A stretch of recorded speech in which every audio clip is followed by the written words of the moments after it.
All right, Joe, it's official. President Biden has announced via Twitter that he's not seeking re-election. It's nuts. I guess this came out probably about hour and 20 minutes ago.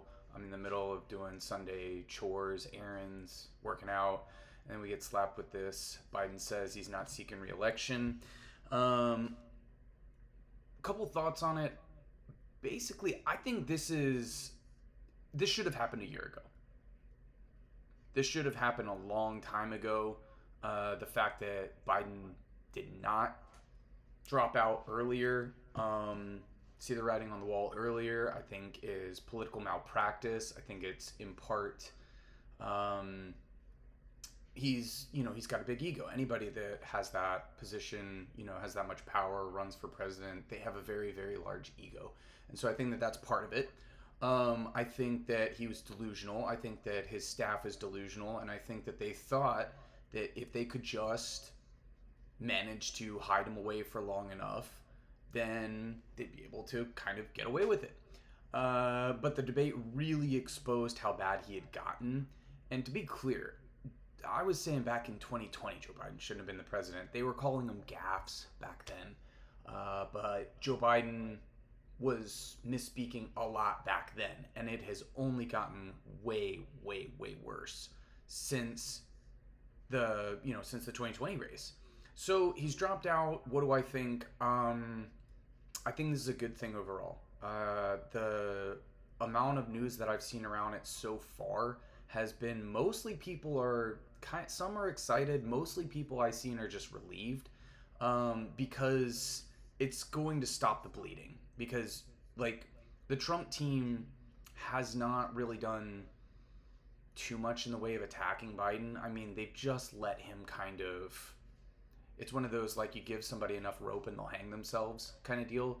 And his public appearances, the debate, everybody just sees what a disaster it is every time he opens his mouth. And it's not that it just happens once or twice, every month. It's every time he gives any kind of an interview, any kind of anything.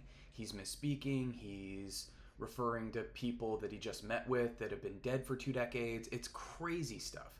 And so I think the good thing is there's a couple things going on. One, the Democrats have a real shot of actually putting up a candidate that people are much more excited to vote for.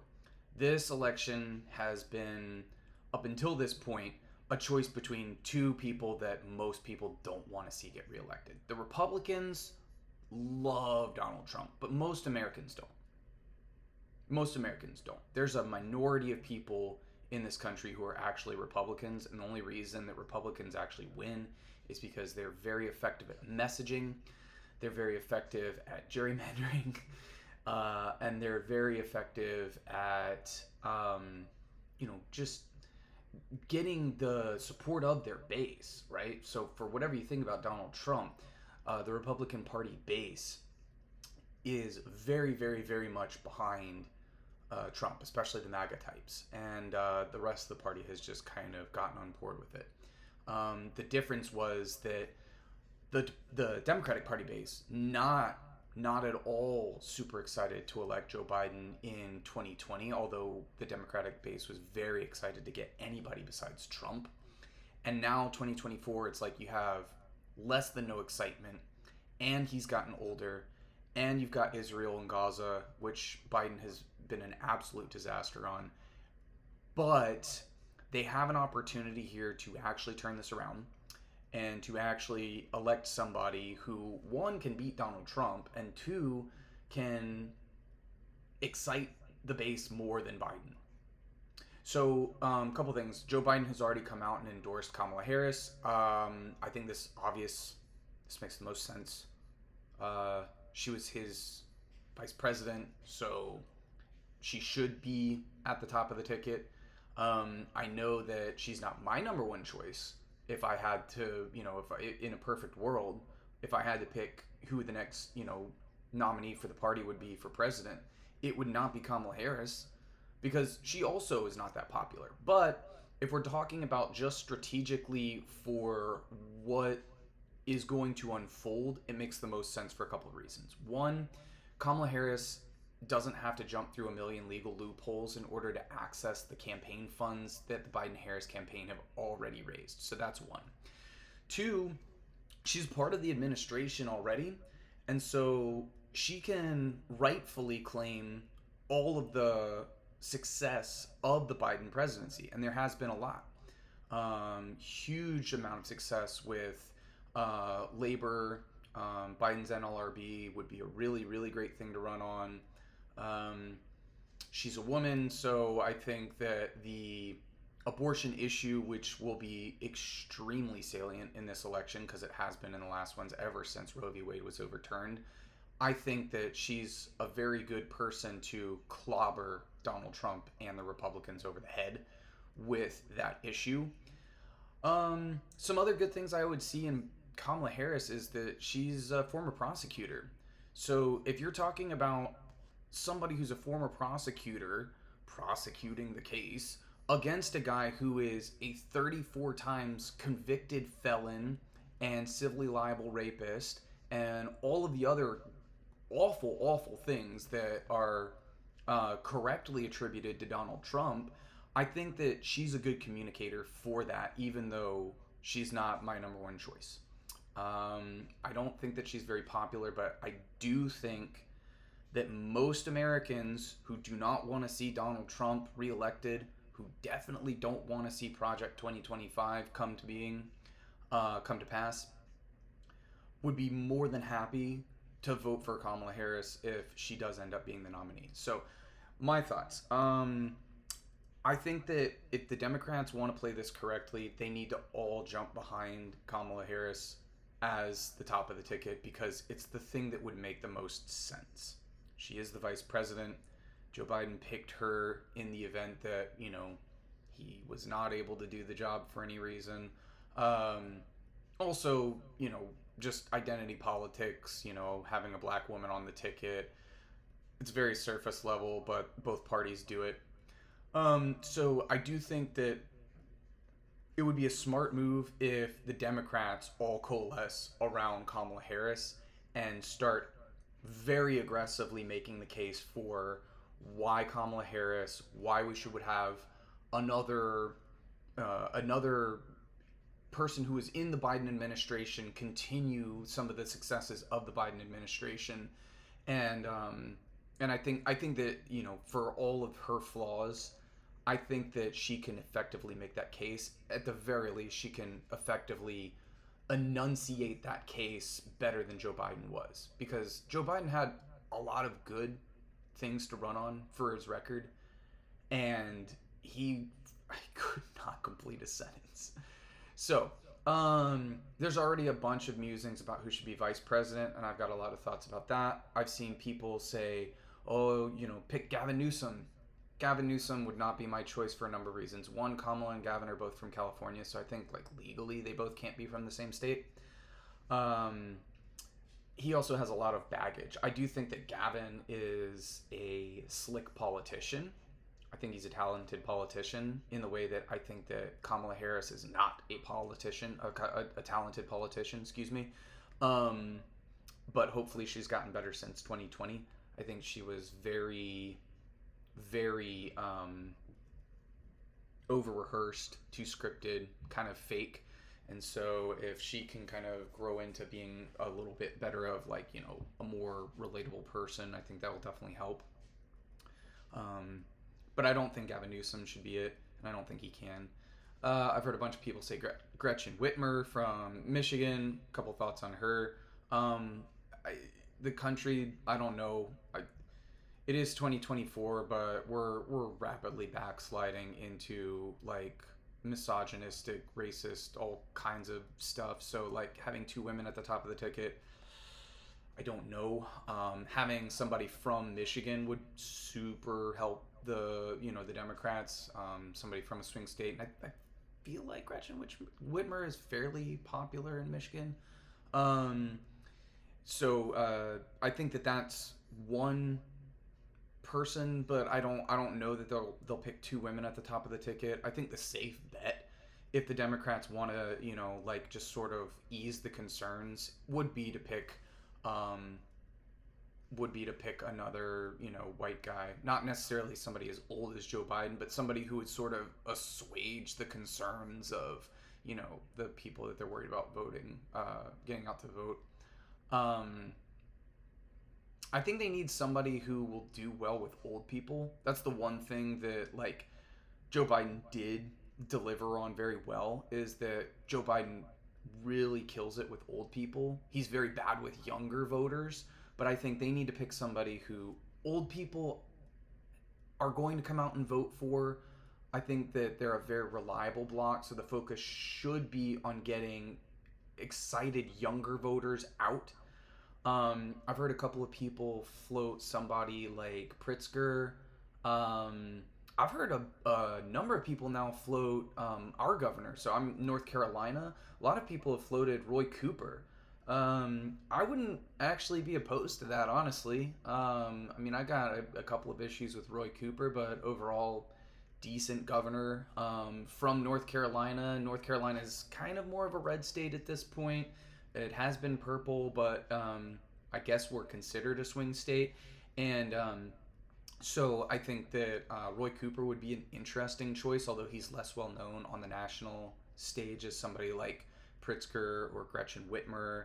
Um, I've heard a couple of people say Andy Beshear from Kentucky. I think that would be a really interesting choice. I think that whatever they do decide, whatever the party decides, is it needs to be unanimous. I don't think that having a ridiculous convention, where they're not decided, they're not unified on whoever. I think that would spell disaster for the Democrats if there's a lot of infighting. And I think that the most important things moving forward are, one, that we definitely will not have Biden as the candidate, which I think is fantastic because he's done nothing but drag down the party. I mean, nobody was excited to vote for him in 2020. They were just excited to not have Trump. Even less people were so excited to vote for Joe Biden in 2024. So it would have been a choice between, I think Charlemagne the God put it pretty well. He said the choice isn't between, like, are you going to vote for Trump or are you going to vote for Biden? It's going to be like, is it going to be the couch or Biden? Are people going to actually get off the couch to go vote? And so that's never one that you want to roll the dice with, especially with somebody like Trump at the top of the ticket. And if you know anything about the Republicans' plans coming up, it's catastrophic. Project 2025 is an absolute authoritarian nightmare. If you haven't had a chance to read over any of the details of that, it's like 900 pages of just like insanity. So I think that whoever they do pick, I think it would be smart if they pick somebody who is well liked, probably honestly gonna end up being a white dude, but somebody that unfortunately it's gonna have to pass the donors. The donors are who ultimately control everything, and especially at this late date, they're not gonna have a proper primary. They're not going to have any way of, the people getting to, choose in a real kind of democracy, I don't think. But it is what it is. I mean, I would take a ham sandwich over Trump. Whoever the Democrats pick will be leagues better than Trump and the Republicans taking over the country again. So that's my thoughts. I think most interestingly, and I'll end on this. For all of the flaws of Joe Biden, the main sticking point that most of the people, and this is the only reason why I think he's actually been pressured to drop out of the race, is that he's old and he's kind of fallen apart publicly, and he's not really able to articulate why he should have another 4 years. Despite having, decent accomplishments that he could run on. But the main thing is just that he's old. Now, as somebody on the left, I would say, there are tons of things he could have done better. Definitely the problem with Israel and Gaza, I mean, like, just a disaster. Like, he's losing Arab Americans, he's losing young voters at a million miles a minute. Nobody wants to see what's happening in Gaza continue, and Joe Biden has done nothing but greenlight that policy by giving Netanyahu and the Israeli government more and more money and weapons. So, but the main reason that most people know publicly, according to like what the media thinks and all this other stuff, is Joe Biden is too old and he's just having trouble actually, enunciating why he deserves another 4 years, and they're worried that he can't beat Trump. Now, the Democrats are feckless, weak, incredibly like insular, in that like they don't Joe Biden should not have even tried to run a second term. He said during his first term he was going to be a transition candidate, and then he decided, well, I'm going to be 82, but I think I'm going to go ahead and run to take on the most difficult job in the entire world, the most like stressful job in the entire world, as an 82-year-old for a second term. Insanity. He should never have been the nominee to begin with. They should have dropped out a year ago. But it just now came about that like the voters, the donors, the media, and I guess finally the people who are closest to Biden, which I'm assuming are like his family, his staffers, his team, have finally all come to terms with the same set of facts, and now they've kind of gotten him to realize, it's gonna be really difficult to do another 4 years in my current condition, and also just realizing that like it's only downhill from here. It's only downhill. Like, Joe Biden's not going to miraculously get better after the age of 82. He's going to have more gaffes. He's going to have more mistakes. He's going to trip over more sandbags at podiums, whatever it is, he's going to fall up the stairs of Air Force One more times. That said, they finally came to that conclusion 4 months before the election. Insanity. But they're feckless and weak, because they really ought to have taken a page out of the Republican playbook, which is that like Donald Trump is literally the weakest candidate the Republicans could put forward just on paper, because he's deeply, deeply divisive and unpopular with most of the country. He is a 34 times convicted felon. He is a civilly liable rapist. And his policies are a disaster. And then not to mention all of the stuff that they're going to do with Project 2025, which he is trying to distance himself from, just to be clear. But I was listening to a thing today, earlier, right before Biden announced that he was dropping out, that like his name is all over Project 2025. It's mentioned over 300 times throughout that 900-page document. So, Project 2025, the Republican playbook for the future of America, the authoritarian dystopian nightmare that they want, which includes completely outlawing abortion. They want to basically make the presidency, the executive branch, like the king. They don't want to have any checks on power. They don't want to have any brakes on the car. They want to like outlaw porn. It's super, super weird. But like all of this stuff, and the Republicans, they don't run away from that. They embrace Trump. They just call it like, oh, it's a witch hunt, it's crazy. And not to mention, Donald Trump also can't speak. Like, the main knock on Joe Biden is that like his brain isn't functioning and that he can't do another 4 years. Trump says crazy shit all the time. Trump cannot complete sentences all the time. He says ridiculous nonsense. Like, at the debate, he said stuff like, the Democrats are murdering babies after they're born. Completely false. Obviously the people moderating the debate never fact check that, but like, it's insane that he's allowed to get away with also not being able to speak, and the media doesn't focus on that because Trump tends to have more energy, and so he seems more vibrant when he says crazy stuff. Whereas Joe Biden looks like he's falling apart and doesn't know where he is when he says something doofy like, well, we beat Medicare. And he can't finish the thought. Trump just like malfunctions and then just keeps going through it, you know? Like he just bull in a china shop. Like if he misspeaks, he just pretends like he didn't. which is which is even funnier. So I'll end on this. Wild, wild, wild time to be alive. Crazy times we're living through. A week ago, a little over a week ago today, Donald Trump survived an assassination attempt at one of his rallies. And that's been all the news for the past week is like what happened with Trump and all of this stuff.